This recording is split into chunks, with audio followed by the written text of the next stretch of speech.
J.Y. Jesus first, or the second, and yourself lost. This is a vision of life.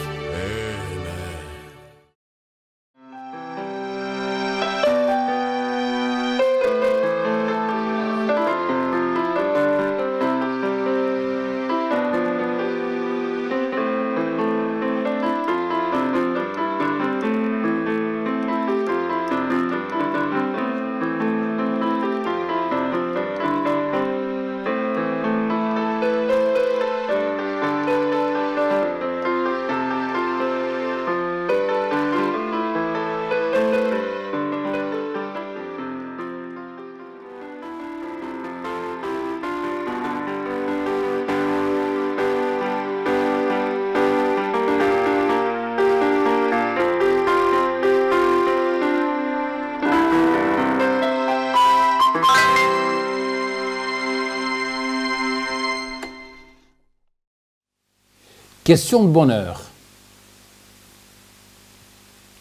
Le bonheur est-il dans la petite maison, dans la prairie? Et si tu n'as pas de petite maison? Et si tu n'as pas de prairie? Et si tu n'as pas de famille? Pas de bonheur alors. Si je peux me permettre, et je me permets de vous dire qu'il n'y a qu'un seul bonheur. C'est de faire le bonheur de Jésus-Christ. Yeshua. C'est-à-dire d'être avec lui. Pas besoin de petite maison dans la prairie, parce que je suis sa maison.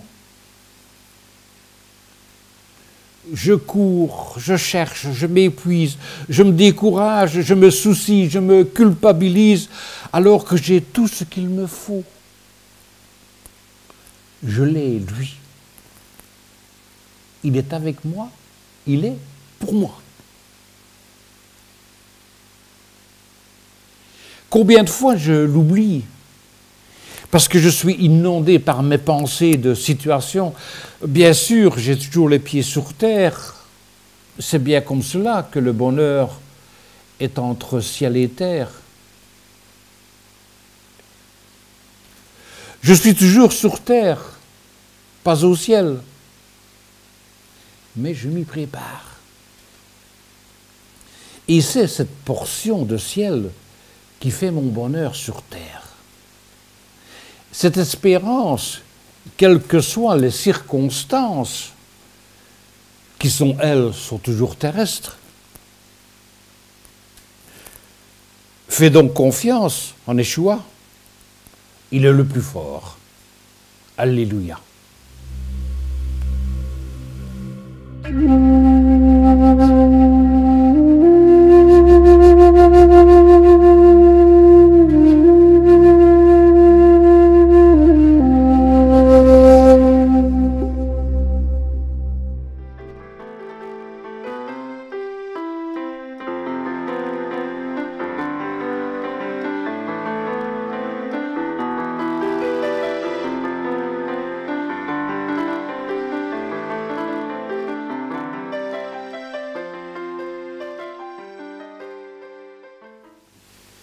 Le ciel, mon pays, ma maison. Que j'aimerais rentrer au pays, à la maison. C'est vrai que la terre n'est pas mon pays, encore moins la Belgique, où je demeure actuellement. Que mon roi n'est plus Albert, mon roi, c'est Dieu le Père. Le roi le plus puissant, le plus extraordinaire, c'est lui qui m'a créé. Et je comprends maintenant pourquoi je veux rentrer au pays. Oui, le ciel est ma demeure éternelle. Si je me trouve encore ici-bas, c'est que je n'ai pas encore terminé, ni peut-être commencé le travail que je dois accomplir pour le Seigneur. Je ne suis pas satisfait de moi.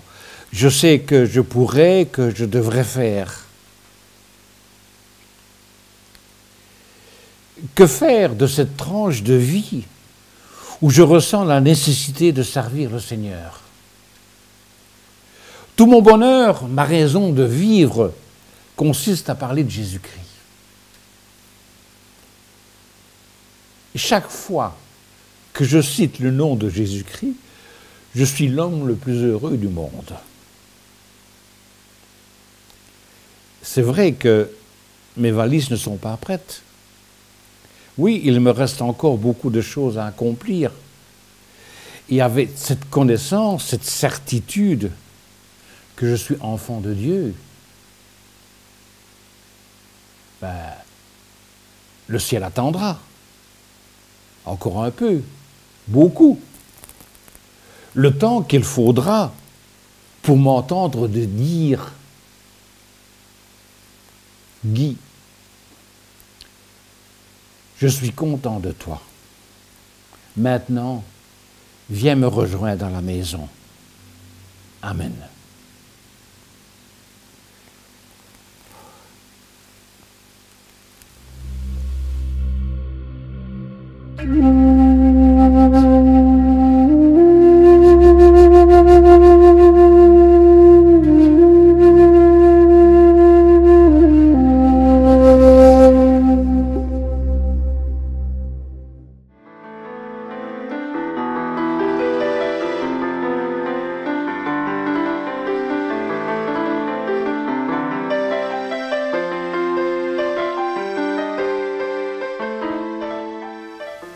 Suis-je le pèlerin de ma vie? Je crois que oui. Car dès mon premier souffle, je me suis agité.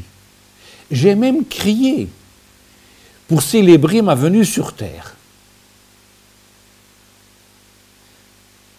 Et dès ce moment, je commençais mon pèlerinage, qui est un voyage dans l'inconnu,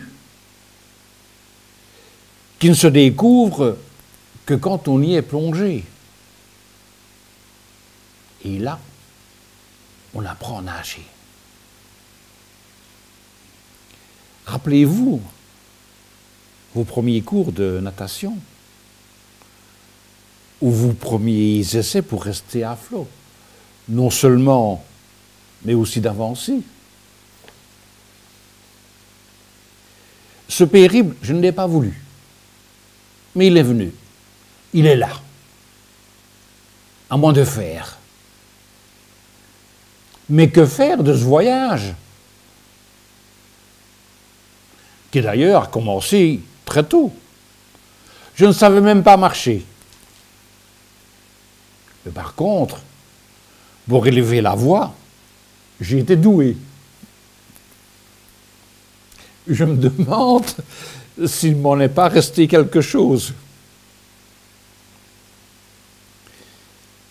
Ce voyage qui a commencé il y a un certain temps m'a donné le goût de l'aventure, le plaisir de découvrir, de connaître.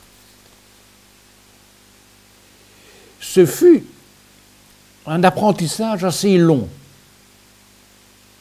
plusieurs années, aussi longues, aussi courtes les unes que les autres.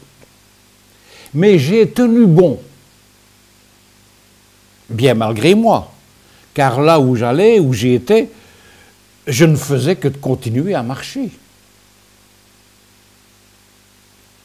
J'ai eu beaucoup d'arrêts pour savoir où j'étais, et je ne savais pas où j'étais. Mais cette force inconnue qui me prenait chaque fois par la main, soit pour me faire avancer, me faire attendre, jamais pour me faire reculer. Toujours j'étais accompagné. Je crois avoir ma petite idée pour savoir qui m'accompagnait pendant ce long pèlerinage. Je ne suis pas encore arrivé à la fin de ce périple, qui ensemble me prendra toute une vie. Et cela pour un seul but, pour arriver à avoir la vie éternelle. Voyage qui ne finira jamais. Amen.